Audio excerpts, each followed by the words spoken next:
Assalamualaikum warahmatullahi wabarakatuh. Perkenalkan, nama saya Ani Kurniasari. Di sini saya mahasiswa RPL Sarjana Keperawatan Universitas Muhammadiyah Sukabumi.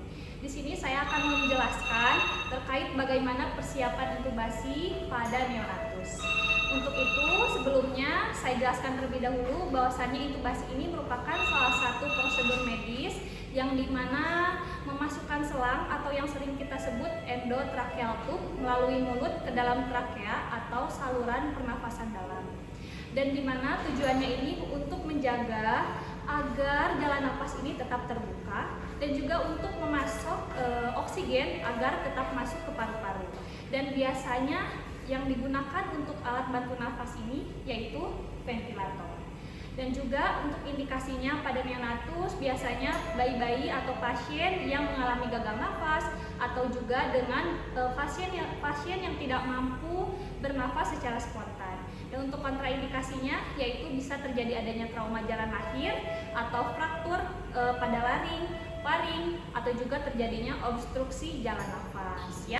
Selanjutnya terkait persiapan alat. Di sini menggunakan dengan prinsip statis. Untuk yang pertama ini ada S atau skop. Di sini yang perlu kita butuhkan adalah stetoskop yang dimana tujuannya untuk mendengarkan antara lapang paru kanan dan kiri, dan juga ada laringoskop. Untuk pada neonatus, laringoskop ini terkait hand gipsnya ya teman-teman.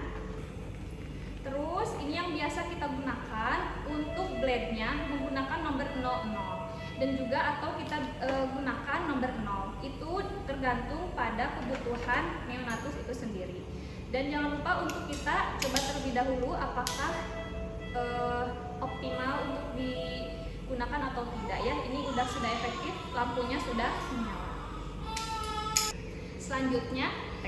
T ini adalah tube yang dimana tube ini adalah endotracheal tube. Pada neonatus biasanya menggunakan endotracheal tube dengan uncuff atau non-cuff, yang dimana untuk pemilihan untuk ETT ini sendiri itu disesuaikan dengan berat badan bayi. Untuk kedalamannya juga biasanya 6 ditambah dengan berat badan ya. Untuk yang selanjutnya A. A ini airway ya, untuk membuka jalan nafas. Biasanya juga kita ada OPA ya, yang bisa digunakan pada bayi neonatus sesuai dengan ukurannya. Selanjutnya adalah P. P ini adalah PEP yang dimana untuk fiksasi atau plester yang kita gunakan biasanya kita menggunakan hipapik.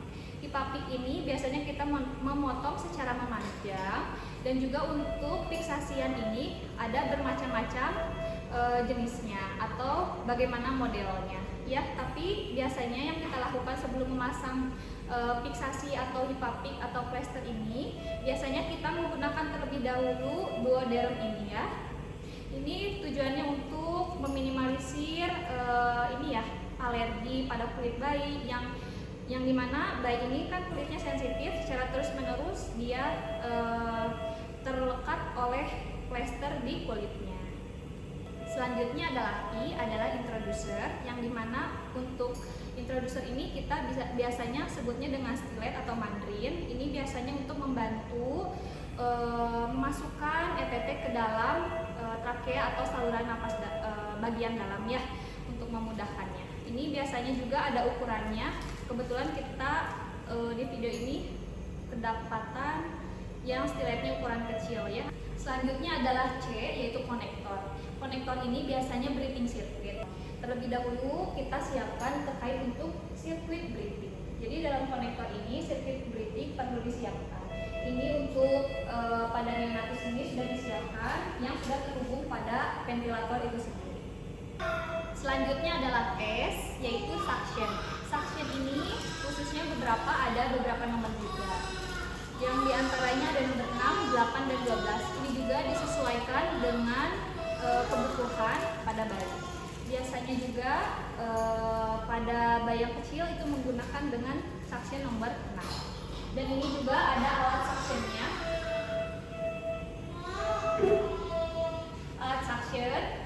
Selanjutnya di sini juga ada infant warmer. Infant warmer di sini bertujuannya untuk membantu menghangatkan bayi, yang dimana bayi baru lahir atau pasien yang sedang akan dilakukan tindakan itu sebaiknya memang harus disimpan di infant warmer sebagai tempat untuk dilakukannya tindakan. Dan juga di sini kita simpan adanya bantalan untuk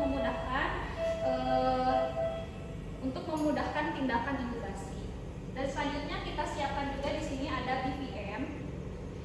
Ini kita gunakan pada pasien neonatus. Dan selanjutnya ini terkait untuk sungkupnya, ini ada berbagai macam dan juga di sini disesuaikan dengan kebutuhan pada bayinya. Ini yang kecil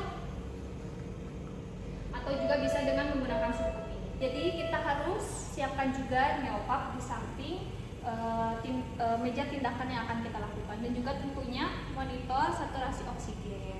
Selain itu juga jangan lupa selalu menjaga kebersihan tangan, lakukan cuci tangan dengan 6 langkah dan juga menerapkan 5 moment. Dan juga di sini saat intubasi karena kita prinsipnya steril, jangan lupa menggunakan handscoon steril. Dan jangan lupa sebelum kita lakukan intubasi, alangkah baiknya kita pasang terlebih dahulu OGT pada neonatus.